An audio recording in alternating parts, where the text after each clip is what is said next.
Happy Easter. We're going to read John 19 together. So I read John 18 yesterday. I know that puts us out of chronological order, but we're just going to stay with it.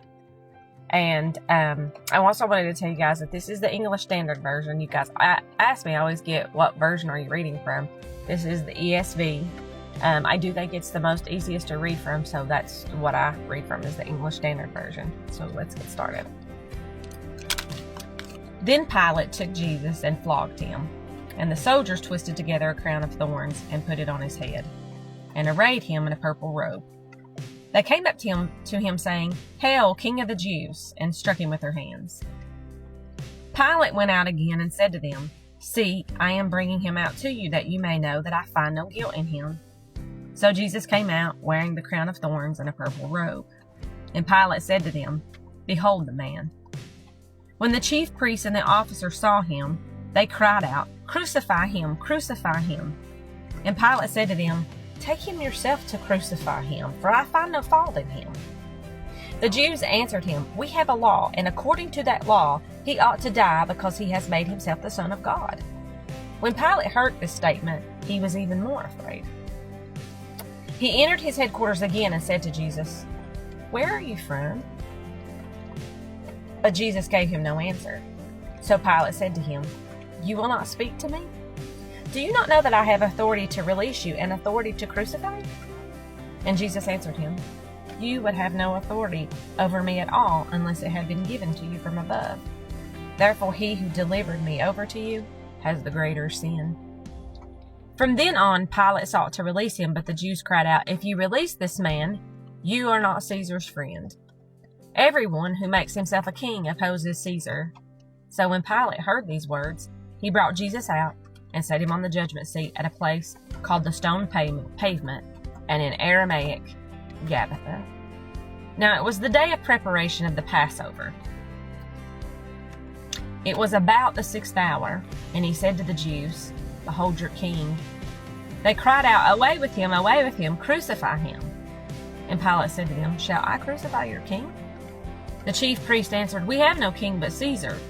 So he delivered him over to them to be crucified. So they took Jesus, and he went out, bearing his own cross, to a place called the Place of a Skull, which is in Aramaic, Golgotha. There they crucified him, and with him 2 others, one on either side, and Jesus between them. Pilate also wrote an inscription and put it on the cross, and it read, "Jesus of Nazareth, the King of the Jews."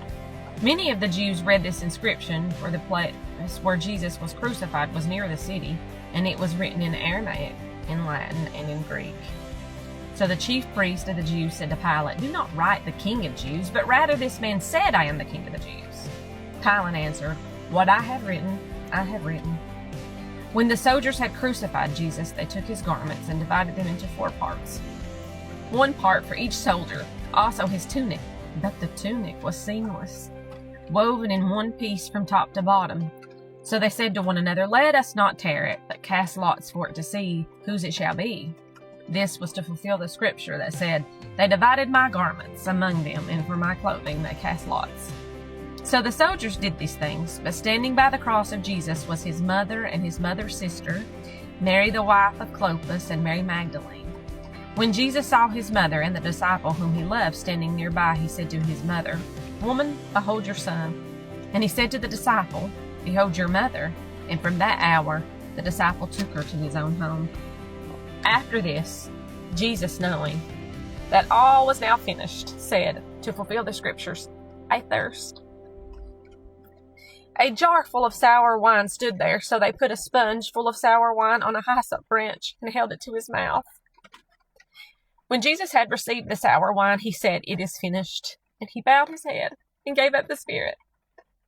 Since it was a day of preparation, so that the bodies would not remain on the cross on the Sabbath, for the Sabbath was a high day, the Jews asked Pilate that their legs might be broken and that they might be taken away.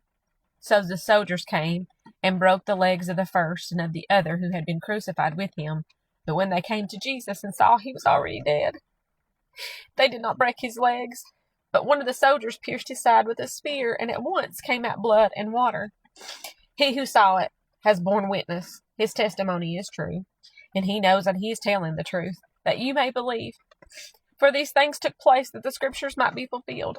Not one of his bones will be broken. And again, scripture says, they will look upon him whom they have pierced. After these things, Joseph of Arimathea, who was the disciple of Jesus, but secretly for the fear of the Jews, asked Pilate that he might take away the body of Jesus. And Pilate gave him permission. So he came and took away his body. Nicodemus also, who earlier had come to Jesus by night, came bringing a mixture of myrrh and aloes, about 75 pounds in weight. So they took the body of Jesus and bound it in linen clothes with spices, as the burial custom of the Jews. Now in the place where he was crucified there was a garden, and in the garden a new tomb in which no one had been laid. So because of the Jewish day of preparation, since the tomb was close at hand, they laid Jesus there.